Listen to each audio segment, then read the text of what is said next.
सीमा गुलाम हैदर अपने आप को जितना भी साबित कर ले कि वो सनातन धर्म में आ चुकी है या वो सनातनी हो चुकी है या वो पाकिस्तान से आई हुई भारत की बहू हो चुकी है या वो एक हिंदुत्व की मिसाल बन चुकी है, नहीं, उसकी सिर्फ एक ही पहचान है कि वो घुसपैठिया है, वो पाकिस्तानी मुखबिर है। और जिस हिसाब से उसके शरीर पर कट्स हैं, जिस हिसाब से वो तारों के नीचे से और सुरंगों के पीछे से आई है, हम उस पर ना विश्वास किए हैं ना विश्वास करेंगे। पूरे देश में उत्तर प्रदेश के मुख्यमंत्री योगी आदित्यनाथ का जन्मदिन बनाया गया, लेकिन उत्तर प्रदेश के नोएडा में जहां से पाकिस्तानी बहू नेपाल के रास्ते गैर कानूनी तरीके से आकर रह रही हैं रबुपुरा, वहां पर भी उत्तर प्रदेश के मुख्यमंत्री का जन्मदिन मनाया गया। और उस जन्मदिन में डॉक्टर ए.पी. सिंह जो वकील हैं वो थे और सीमा हैदर उस जन्मदिन में शामिल थी। मेरे साथ नाजिया मैम सीधा बातचीत करने के लिए।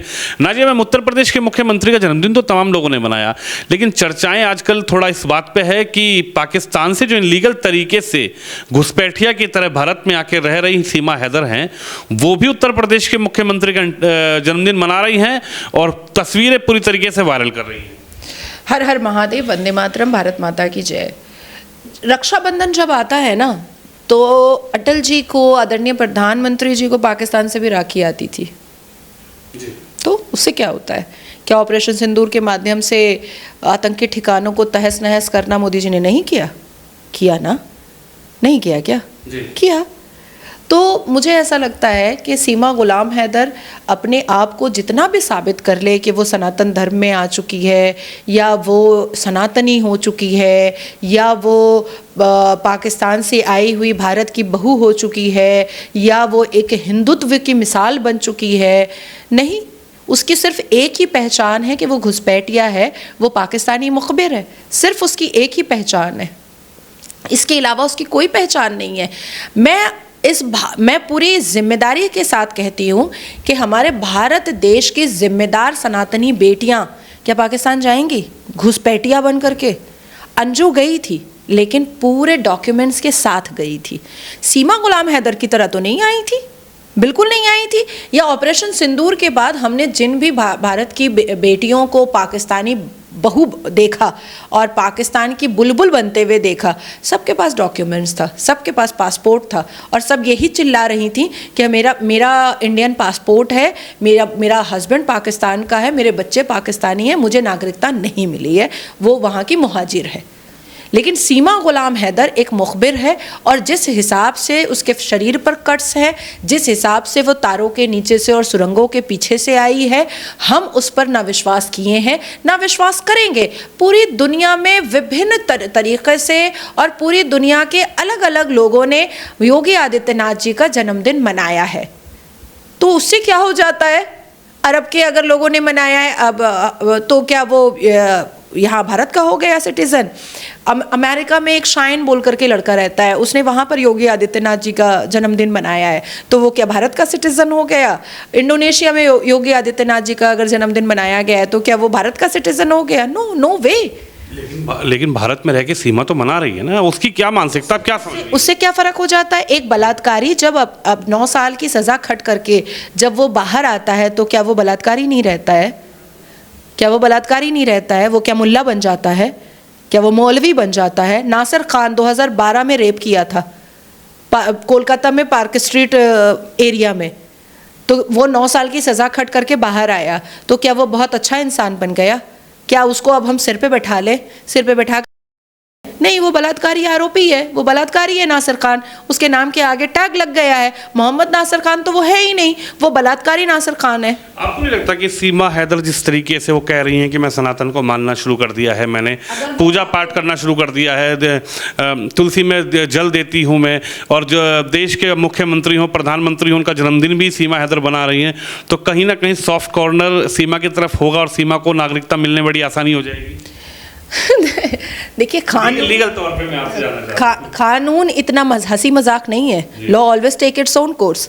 आप केक काट लीजिए, आप 50 किलो का केक काट लीजिए, कानून अपना रास्ता खुद तय करती है, कानून अपना तरीका संविधान के हिसाब से अपने जजमेंट को लिखती है। आपके केक काटने से या आपके माथे पर बहुत लंबा सिंदूर लगाने से कानून आपको रिहाई नहीं दे देती है। जो कोई भी सनातन धर्म में भी जो कोई भी क्रिमिनल एक्टिविटीज़ करता है, क्या उसको माननीय अदालत सज़ा नहीं सुनाती है? क्या उसको पुलिस अरेस्ट नहीं करती है? बिल्कुल, law always it's own course.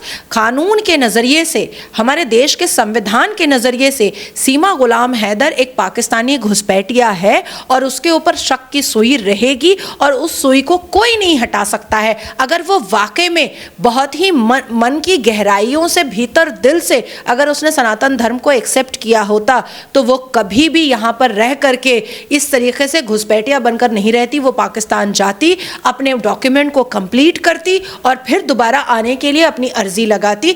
तब हम मानते कि उसने श्रीमद् भगवत गीता के अध्याय को पढ़ा है, वो वाकई में एक खूबसूरत इंसान है, वो वाकई में एक अच्छी माँ है, वो वाकई में इस देश की एक अच्छी नागरिक, एक सच्ची, एक ईमानदार नागरिक बनने की कोशिश कर रही है। लेकिन सीमा गुलाम हैदर तो रघुपुरा से निकलने का नाम ही नहीं ले रही है, अपने अपने डॉक्यूमेंट्स को बनवाने का नाम ही नहीं ले रही है। बस घुसपैठिया है, सिंदूर लगा लिया तो बस हमको मान लो भारत का। ऐसा तो नहीं होता। और जो अपने धर्म की नहीं हुई वो किसी और धर्म की क्या हो सकती है? जो अपने देश की नहीं हुई वो किसी और देश की क्या हो सकती है? नाजिया इलाही खान खुद को सनातनी मुसलमान कहती है, लेकिन मुसलमान शब्द नहीं हटाती है, नहीं हटाती है। नाजिया 17 साल 8 महीने में विधवा हुई और दोबारा हिंदू से शादी करने के लिए बिल्कुल तैयार थी, लेकिन नहीं की, क्योंकि मुझे डर इस बात का था कि जो भी बच्चा पैदा होगा उसकी परवरिश कहीं ना कहीं मेरे हाथ से मुसलमान तरीके से हो जाएगी। इसलिए मैंने नहीं किया, मैंने अपने आप को अकेला छोड़ दिया।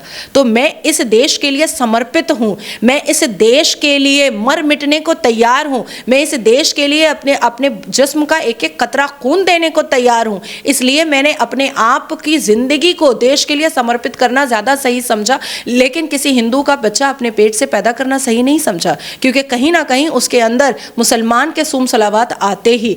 अगर इतनी हिम्मत है सीमा में जो मैं कह रही हूँ, क्योंकि मैं भी एक माँ हूँ बच्चे की, वो भी एक माँ है।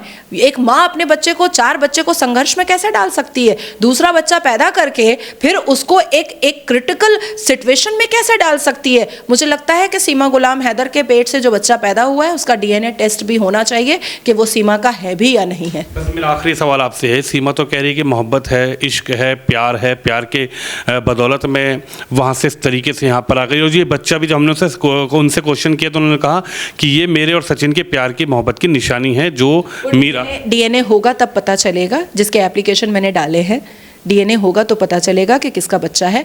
प्यार मोहब्बत अगर वाकई में ऐतिहासिक तरीके से देखा जाए तो सच्चा प्यार तो कभी एक होता ही नहीं है, सच्चा प्यार तो कभी एक होता ही नहीं है। और एक माँ का प्यार सबसे सर्वप्रिय होता है, सबसे बुलंद होता है। अगर वो एक अच्छी माँ नहीं बन सकी और 4 बच्चों को सुरंगों के पीछे से ला करके उसने 4 बच्चों को इतने टफ सिचुएशन को सामना करवाया, तो एक मर्द से वो क्या सच्चा और अच्छा प्यार कर सकती है? नहीं कर सकती है। माँ वो होती है जो अपने आप को समर्पित कर देती है अपने बच्चों के लिए।